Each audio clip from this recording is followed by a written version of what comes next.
वेरूळ लेणीला तर सगळेच येतात, पण वेरूळ लेणीचा असा एक म्हणजे असा एक मंदिर आहे, त्या मंदिराला आपण एक तर कधी तर आपण सिरियसली घेत नाही. आणि आपण जर आलो, कोणी आपल्या सर्वसाधारण आपल्यातलं म्हणजे आपल्या फॅमिली मेंबर म्हणलं जर कोणी जर आलं, तर आपण काय करतो, फक्त हे जे मंदिर आहे किंवा कैलास मंदिर असेल हे, तर ह्याच मंदिराला काय करतो आपण एक्सप्लोर करतो. इकडे सगळ्या मूर्त्या आहेत, हे जे स्ट्रक्चर आहे हे सगळं आपण या ठिकाणी बघण्याचा प्रयत्न करतो.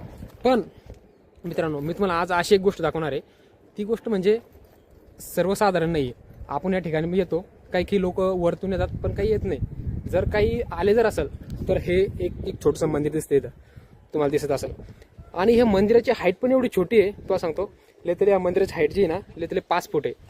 आणि हे 5 फुटाचं मंदिर या ठिकाणी असे छोटे छोटे गॅप केलेले आहेत, हे बघू शकता. या ठिकाणी गॅप केलेले छोटे छोटे, आणि ह्या छोट्या छोट्या गॅपमधून हे असे दगडाचं स्ट्रक्चर आहे हे बनवण्याचा प्रयत्न केलेला आहे इथं. आणि हे बघा, ह्या मंदिराची हाईट पण हा एक साईडचा पिलर आहे, याची पण एवढी छोटी हाईट आहे, तुम्हाला दाखवतो मी. आणि आतमध्ये जर आलो तुम्ही इथं तर हे बघा, आता ही छोटीशी गल्ली बघा का, आणि या गल्लीच्या आतमध्ये जर गेलो तर ह्या मंदिराची हाईट बघा किती आहे. मग हाईट तर असेल याची नेमकी 5 फूट. आणि याच्या जर आतमध्ये जर आपण आलो इथं, तर इथं बघता तुम्हाला, म्हणजे मी जर सरळ जर चाललो ना तर माझं डोकं या ठिकाणी थाडेल. आणि हे समोरचा स्ट्रक्चर इथलं, तर मित्रांनो याची हाईट एवढी छोटी आहे, नेमकं सगळं जे कैलास मंदिर बघितलं तुम्ही ते म्हणजे भरपूर आहेत, उंच आहे, किंवा त्याचं स्ट्रक्चर त्या पद्धतीने बनवलेलं आहे की भरभक्कम असं म्हणून. आणि हे जर मंदिर बघितलं तुम्ही तर हे बघा इकडे वरती, याचं स्ट्रक्चर असं बनवलेलं आहे की एकदम सगळं छोटं छोटं, याचे पिलर असेल ते सगळ्यात छोटे बनवण्याचा प्रयत्न केलेला आहे. आणि हे जे बघा इकडं, आणि हे जे आहे ना याला पण स्ट्रक्चर दिलेलं आहे, पण याचं छोट्या पद्धतीने दिलेलं आहे किंवा छोट्या स्वरूपाचं दिलेलं आहे. आणि बाकीचं हे बघा इकडं, आणि याच्यात काही जर बघितलं तुम्ही वरती तर गौतम बुद्धाचं पण स्ट्रक्चर बघा. आता तुम्हाला थोडं मी झूम करतो, ते बघा, हे जे आहेत ना हे गौतम बुद्धाचा तोंडाचा भाग आहे. आणि हे पण मंदिर आहे ना एवढं छोटं बनवण्याचा प्रयत्न केलेलं आहे. जर असा जर विचार केला, त्या याच्यात जर छोटं असू शकते, माणसाचे छोटे असेल, इकडे एक भुयार आहे खाली, माणसं छोटे असू शकतात किंवा असेल, पण हे मंदिराचं आहे ना रूपच वेगळं आहे. आणि तुम्हाला दाखवतो या ठिकाणी पिंपळ पण आलेलं आहे, पिंपळाचं छोटंसं इथं 2 रोपटे आलेले आहेत. तर मित्रांनो, ह्या मंदिराकडे सहसा कोणी लक्ष देत नाही. आणि वरती जर कोणी आलं तर याच्या आतमध्ये तुम्हाला दाखवायचा प्रयत्न करतो मी, बाहेरून थोडा नजारा घेतला. तर हे बघा, हे याला आहे ना हे गौतम बुद्धाचा जो बाकीच्या लेण्यामध्ये तुम्ही जर स्ट्रक्चर बघता वरचं, ते स्ट्रक्चर आहे तिथं. आणि हे मंदिर पण आहे एवढं छोटं आहे भरपूर. आता याच्या आतमध्ये बघू आपण काय नेमकं. तर मित्रांनो, याच्या आतमध्ये वास तर बेकार येतोय, पण तुम्हाला थोडं दाखवायचा प्रयत्न करतो बरं का.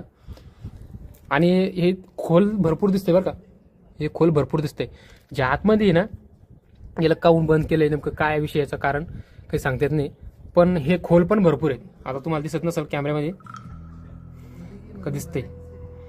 आणि हे खोल बी भरपूर आहे मित्रांनो. आणि बाकीचा याचा भाग जर बघितला तुम्ही तर हा पण निमुळता आहे आतमध्ये, आणि जाण्याचा काही मार्ग नाही आहे. जसं भुयारी मार्ग जसा असतोय ना तसं त्या टाईपचं आहे. आणि या ठिकाणी दिसायचा पण एवढं काही प्रयत्न होत नाही बरं का, दाखवायचा प्रयत्न आपण करतो थोडाफार, पण वास पण या ठिकाणी बेकार येतोय मित्रांनो. आणि असं ह्या मंदिराचं थोडंफार रहस्य आहे. जर कोणी आलं असेल वरती तर ह्या मंदिराला थोडंफार तुम्ही जाणून घेण्याचा प्रयत्न करा. किंवा नेमकं हे मंदिर नेमकं एवढं छोटं काऊन बांधलं. आपण काय करतो, सर्वसाधारण एखाद्या गोष्ट बघण्यासाठी जर गेलो तर ती गोष्टच बघतो फक्त, आणि असा विचार करते की हे छोटं मंदिर कोण बनवलं असेल, त्याच्यामागे काय रहस्य असेल. तर माझं तर म्हणणं मित्रांनो असं आहे की ह्या ठिकाणी जर आले तुम्ही तर कधी ह्या छोट्या मंदिराला भेट नक्की द्या. नेमकं हे मंदिर नेमकं एवढं छोटं कशासाठी बांधलं. आणि याचं सगळं साईडचं स्ट्रक्चर जर बघितलं ते पण असं बारीक बारीक पद्धतीनं कोरड्यात काम केलेलं आहे. आणि याच्याच अपोजिट साईडला जर मागच्या साईडला बॅक साईडला जर बघितलं तर एक याची महादेवाची पिंड आहे, आणि ती पण थोडी तुटण्याच्या कगारमध्ये आलेली आहे. बघू शकता समोरचा एंट्रन्स आहे.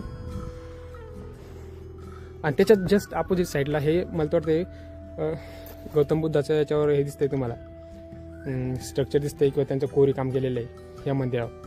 पण ज्यादा तर असं निवडून येत नाही की हे खरंच गौतम बुद्धाचं असू शकतं, त्यांचं स्ट्रक्चर आहे का हे महादेवाचं असं का बाकीच्या लोकांचं असेल. तर मित्रांनो, हे जे इथं बघा, आता हे दिसत पण पाणी आहे, हे महादेवाचं मंदिर आहे. आणि या मंदिरात पाण्याची टाकी आहे, आणि त्या टाक्यामध्ये बघा किती घाण आहे. या टाकीमध्ये भरपूर घाण आहे मित्रांनो. हे पण मला वाटतं असं वाटतं पाण्याच्या पिण्यासाठी बनवलेलं असेल. आणि जस्ट ह्या टाकीच्या जर तुम्ही समोरला बघितलं तर त्या तिथं पण एक तुम्हाला भुयार दिसते ना. आता ज्यादा तर कॅमेरामध्ये मिळू शकत नाही, पण तिथं पण एक भुयार आहे. आणि त्या भुयारमध्ये ना मित्रांनो याच्या बाटल्या पडलेल्या आहेत, आपल्या बिस्लरीच्या बाटल्या, पाण्याच्या बाटल्या अशा वगैरे वगैरे पडलेल्या आहेत. आणि समोरचं जे हे महादेवाचं मंदिर आहे. आणि महादेवाच्या मंदिरामध्ये ना फक्त पिंड एक दिसते तुम्हाला समोर. तर मित्रांनो इथं पण आल्यावर असं घाबरतो वाटतं बघा. आणि आहे थोडं त्याच्यात गांधील्याचं घर पण आहे, वर दिसते तुम्हाला. आणि ही महादेवाची पिंड आहे. तर मित्रांनो असं या ठिकाणचं स्ट्रक्चर आहे. जस्ट मागच्या बॅक साईडला महादेवाचं मंदिर आणि समोर जर बघितलं तुम्ही तर हे छोटं मंदिर. त्या मंदिराचं नेमकं काय रहस्य आहे, काय याचं नेमकं असेल तुम्हाला जर माहीत असेल तर कमेंटमध्ये नक्की सांगा. नेमकं मला तर त्याच्याविषयी थोडं जाणून घ्यायला आवडेल. आणि तुम्ही जर हे बघितलं ना ते पाणी जाण्यासाठी किंवा पाणी बाहेर काढून देण्यासाठी याचं बनवलं असं तरी मला वाटतं बरं का. आणि हे सगळा भाग जो आहे ना ह्या छोट्या मंदिराचा आहे, एकदम छोटं बनवलेलं आहे. तर कधी जर तुम्ही या ठिकाणी जर आलात तर ह्या छोट्या मंदिराला अवश्य भेट द्या. नेमकं याचं काय रहस्य आहे, नेमकं आपल्याला पण ते थोडं जाणून घ्यायचं उत्सुकता वाढेल. आणि जेणेकरून लोकांना पण समजेल की आता काय इतिहास आहे. आता वरून गेले ना तर वरून पण तिकडे जाऊ शकतो आपण डायरेक्ट त्या कोपऱ्यात. तर मित्रांनो हे जे मंदिर आहे तुम्हाला मी दाखवण्याचा प्रयत्न केला आहे. आणि नेमकं या मंदिराचा, या छोट्या 5 फुटा मंदिराचा काय विषय होता, काय रहस्य होतं हे पण तुम्हाला थोडंफार सांगण्याचा प्रयत्न केला आहे. तर व्हिडिओ कसा वाटला हा कमेंटमध्ये नक्की सांगा. आणि बघू अजून नवीन तो व्हिडिओ आपल्या चॅनलवर येणारच आहे. तर चॅनलला सबस्क्राईब आणि लाईक नक्की करा. तर चला मग भेटू पुन्हा एखाद्या नवीन व्हिडिओमध्ये. तोपर्यंत धन्यवाद. आणि जस्ट मित्रांनो विषय असा झाला आहे की फक्त जादा तर हे केलं नाही, कारण हे जे बघणं होतं ना हे पूर्ण मी माझ्या अगोदरच्या व्हिडिओमध्ये टाकलेलं आहे पूर्ण. त्याच्यामुळे हे काही फॉलो केलं नाही आपण.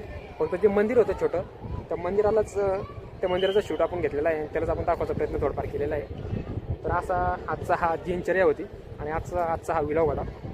तर मित्रांनो नवीन असेल तर फक्त सबस्क्राईब नक्की करा चॅनलला आणि कमेंट करा, जेणेकरून म्हणजे एक मोटिवेशन भेटते कमेंट केल्याच्यानंतर. तर असा हा व्हिडिओ होता आणि हा व्हिडिओ इथं थांबवा आता. धन्यवाद.